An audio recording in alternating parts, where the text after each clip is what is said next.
Hello everyone, and welcome to another episode of Vspn on this beautiful Friday morning. We have news for you guys today, starting off with what's popping in the library. The Anime and Chess Club are meeting today in the library for A and B lunch. If you are in any of these clubs, don't forget to stop by. As many of you know, this week is election week. We know that tensions are currently high for all of you due to the presidential race. That being said, the current standings according to the Associated Press are Joe Biden with 264 electoral votes and Donald Trump with 214 electoral votes.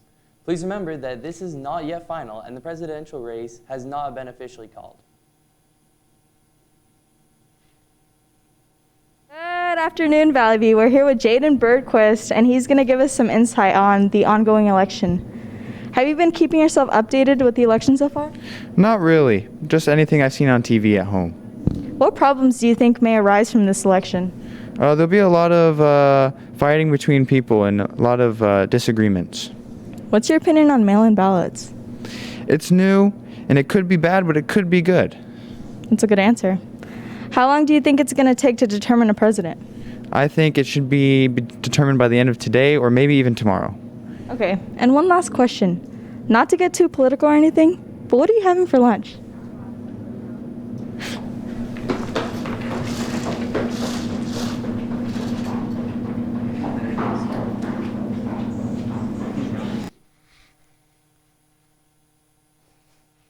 ASVAB is next Tuesday, November 10th. Sign up in the Career Center or via the Google Doc form under To-Dos. If you need help in finishing college applications or the FAFSA, email the Career Center or stop by the Career Center to set up an appointment. You should have an application done by Thanksgiving break. There's a few virtual financial aid workshops and admissions events coming up as well. This semester is your last chance to bring grades up before scholarship season really starts. Keep that in mind. Next week is the start of the annual food drive here at VHS. We will collect non-perishable food from the 10th to the 20th of November in your first hour classes. Here to discuss more about the food drive is our very own Miss Ford. I'm here with Miss Amber Ford, one of the advisors of NHS, talking about the food drive. So there's been a lot of unknowns with COVID-19, and the food drive is still going on, right? Yes, we are doing the food drive this year. We decided not to do Penny Wars, so we are not doing Penny Wars in December, but the food drive is starting on Tuesday of next week. All right, so how is that actually going to be? Is it going to be different than it has been in the previous years because of COVID, or is it going to be similar? It's going to be different. There's going to be some things that are the same, though. So instead of it being a competition between all of the first period classes, it's actually going to be a competition overall between all the A-Day students and all of the B-Day students. And another big change is that we are not going to take perishable items at all. So in the past, we've collected turkeys and dairy and vegetables and all that kind of stuff. We are not taking any of that this year due to COVID. But what we are going to do is we're going to take money donations. So there will actually be donation spots set up in the main office, and students can drop money there, and we're going to take all that money and use it to buy the perishables on the last day. So students are only bringing in non-perishable items. So how do students actually participate in the food drive? So what you'll do is you will bring food in the morning. You're going to give it to your first period teacher. And then within the first 10 minutes of first period, you're going to have some, like at least one or two students deliver the food to room 125. And every room will have a box. So teachers this week will be getting a box for them to transport food. And students will load up the box, take it down, and then NHS students are going to count the food. So I know a lot of people aren't super sure about where the food actually goes to. Where do all the donations given go to? All of our donations this year are going to Hope House. And Hope House is a long-term care facility in Marsing. And they specialize in caring for children who have had failed adoptions in the past. So sometimes that's an international adoption, and sometimes it's domestic. But often the children that they get at Hope House, that live at Hope House, have been bounced around in many homes all over. and they serve students and children of all ages, and their permanent home is Hope House. And so what we do is we take all the food out to Hope House, and that will help stock them up. They're a nonprofit organization, and they don't take any government funding, and so they exist completely on donations.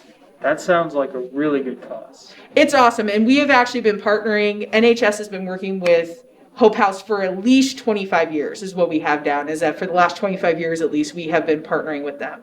So we help them every year, and we're really looking forward to getting this going and actually doing one of our projects, because we've kind of been a little bit on the back burner with everything. Yeah. Understandably. Yeah. With COVID. Well, that sounds like a really good cause to work for.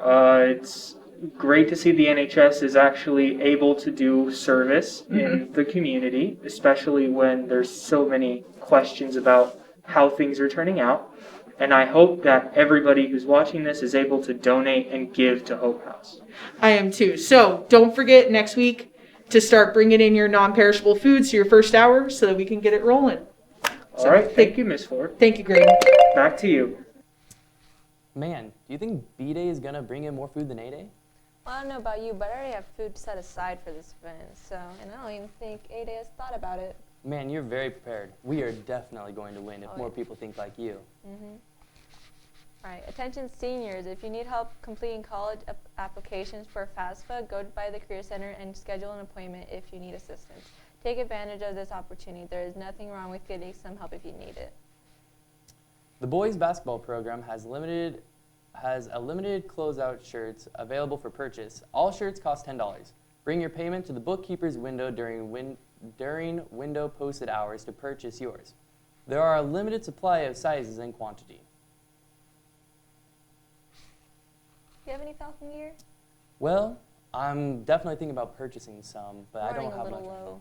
Yeah, I think I'm gonna need some. At least it's cheap, $10. $10. That's a good price. Better than 20. Way better than, Oh, yeah. gosh. I'm broke too, so. Did you know that studies have showed that being ignored can cause the same chemical reaction in the brain as experience of physical injury? Ostracism, one of the many forms of social pain, is found in the same region of the brain as physical pain. Ouch. Remember to laugh at your friends' jokes and take the time to listen to what they have to say when they start to get drowned out by other voices. You could be doing a lot for their mental health. The independent group, Our Path Home, has teamed up with the city of Boise to create something that'll warm everyone's hearts as the seasons begin to get colder. A new winter warming center is opening to the homeless of Idaho this year. It'll allow a safe place for those in need to stay during the day when other shelters would be closed. This brings more people off the streets and keeps them out of harsh weather that fall and winter have to offer. The shelter will be serving hot food and drinks, will provide entertainment, and will even have a place where donations can be made. But with COVID still circulating, those who enter the shelter will be expected to wear masks and practice proper social distancing. Let's hope that this act of kindness will lead to a chain of reaction and bring some more good to our community. If you are interested in joining the VHS ski and snowboard teams, go see Mr. Hodges in room 231 for information about the snow club. This can be done before or after school, between classes, or during lunchtime. I'm Zeke, and I'm with Xander McDowell from the Valley View soccer team. How's it going? So first things first, how did it feel? It felt pretty good. I think at that point we were just all like on top of the world, and it'll definitely be like one of our greatest memories for the rest of our life. So many kids participate every year, and only one team gets to feel that state champ feeling. So yeah, it's really nice. I feel like we always knew we were gonna win, and we never doubted ourselves. We always just knew that the outcome would be us holding up that trophy. Well, that answers my second question. Was there ever a time where you felt like you guys were doubting yourselves throughout the tournament? No, I don't think there ever was. Like even when things went wrong, if we were scored on first, or if there was a foul that didn't go our way, it didn't matter. We always knew that we'd be coming out as champs in the end. Keep pushing.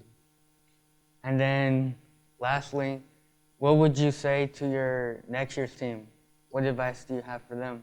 I would say keep the energy, keep believing. You know, no matter when things go bad and something doesn't go your way, just keep fighting and keep believing, and you'll get the outcome that you fight for and the outcome you want. Back to back next year. Well, back to you guys. Wrestling is starting back up this year. If you are interested in participating in wrestling, please come to the meeting during lunch today. During the season, girls will be having girls-only tournaments. Open mats are also now being conducted throughout the week, Monday through Friday from 4 to 6 in the afternoon.